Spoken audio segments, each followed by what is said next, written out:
जो यहाँ पर एक 9 साल की बच्ची के साथ दुष्कर्म हुआ, दुष्कर्म के बाद हत्या हुई, उसने दिल्ली ही नहीं पूरे देश की आत्मा को झकझोर दिया है।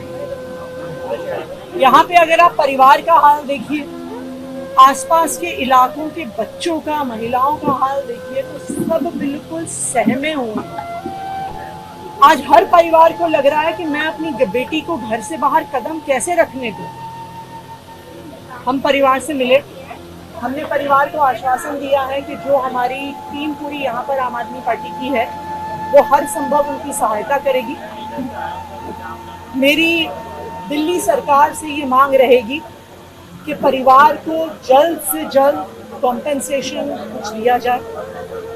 अभी हम परिवार के साथ डीसीपी से मिलने जा रहे हैं कि जल्द से जल्द कार्रवाई हो, और कमिश्नर से भी हम समय मांग रहे हैं कि जल्द से जल्द और सख्त से सख्त कार्रवाई इस मसले में होनी चाहिए। लेकिन आज सबसे बड़ा सवाल ये है कि दिल्ली में भारतीय जनता पार्टी की 4 इंजन की सरकार है। दिल्ली सरकार उनकी, पुलिस उनकी, एलजी उनके, केंद्र सरकार उनकी।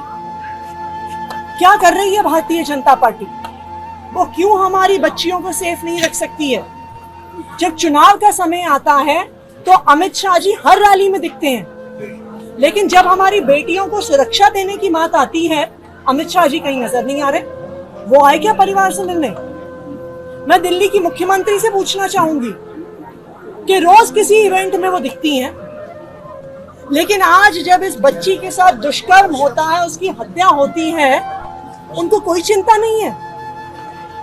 तो मैं भारतीय जनता पार्टी से दिल्ली की सभी बेटियों, सभी महिलाओं की तरफ से ये कहना चाहती हूँ कि दिल्ली की बेटियों को, दिल्ली की महिलाओं को सुरक्षा देना आपकी जिम्मेदारी है, और पूरी दिल्ली आज भारतीय जनता पार्टी से सवाल पूछ रही है कि आप अपनी जिम्मेदारी में फेल हैं।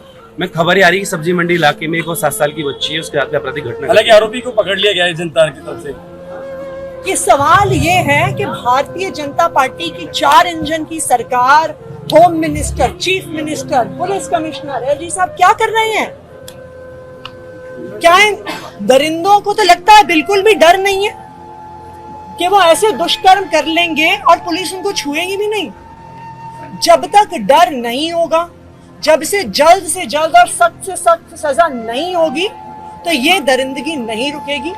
और मैं फिर से कहूंगी कि अमित शाह जी और रेखा गुप्ता जी को जवाब देना पड़ेगा कि क्यों वो हमारी बेटियों को, दिल्ली की महिलाओं को सुरक्षा नहीं दे पा रहे। मनोज तिवारी यहाँ तो नहीं है, मगर सुंदर नगरी जा रहे हैं एक पीड़ित परिवार से 10 लाख का चेक देने के लिए। देखिए, इस क्षेत्र में जहां आप खड़े हैं, यहाँ पे भारतीय जनता पार्टी के काउंसलर जीते हुए हैं, भारतीय जनता पार्टी के विधायक जीते हुए हैं, भारतीय जनता पार्टी के सांसद जीते हुए हैं, और भारतीय जनता पार्टी की मुख्यमंत्री हैं। क्या मुख्यमंत्री जी को यहाँ नहीं आना चाहिए था? ये मेरा सवाल है उनसे। कुछ दिनों पहले बवाना में झुग्गियों में आग लगी, 2 बच्चे जिंदा जल गए, मुख्यमंत्री वहां भी नहीं पहुंची। बवाना में मौजूद थी मगर वहां नहीं पहुंची। 800 झुग्गियों को बुलडोजर से ढाया जा रहा है, मुख्यमंत्री एक भी जगह पे पीड़ितों से मिलने नहीं पहुंची। 3 बार बरसात हुई, 9 लोग अब तक उन बरसातों में मारे गए हैं। मुख्यमंत्री किसी के परिवार से मिलने नहीं गई, किसी को 1 रुपए का मुआवजा अनाउंस नहीं किया गया।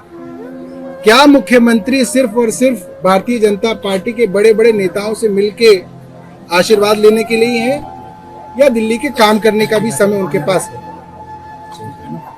चलो आप लोग अभी डीसीपी के यहाँ जा रहे हैं? आदिल भाई जो हैं यहाँ पे, और हमारे संजीव झा जी पीड़ित के पिता के साथ डीसीपी साहब से मिलने जा रहे हैं कि जब शिनाख्त हो चुकी है, आरोपी के बारे में सारी जानकारी है, तो अब तक जो है ढिलाई क्यों है? अब तक क्यों नहीं पकड़ा गया? और हम लोग भी कमिश्नर साहब से समय मांगेंगे और उनसे मिलने जाएंगे। सरकार से मनोज परिवार को तिवारी कोई की आर्थिक मदद देने की अपील करेंगे कुछ? मनोज तिवारी जी को वो सारे झुग्गी वाले ढूंढ रहे हैं जहां पे वो ढोलक बजाने रात को जाते थे, कि अब जब झुग्गियां टूट रही हैं तो मनोज तिवारी जी कहाँ हैं? जब गरीब आदमी उनको याद कर रहा है तो सातों सांसद कहाँ हैं? हम भी पूछना चाहते हैं कि अब झुग्गी जहां टूट रही है वहां मकान क्यों नहीं दिया जा रहा? सरकार से आर्थिक मदद की अपील करेंगे, परिवार को दी जाए। कोई भी विक्टिम हो सबको मदद दी जानी चाहिए और मुख्यमंत्री को पहले तो यहाँ आना चाहिए। सबसे बड़ी मदद तो ये होती है कि आप परिवार के पास आए, खड़े हों, ताकि मैसेज जाए पुलिस के अंदर कि इसके अंदर कार्रवाई तेज हो।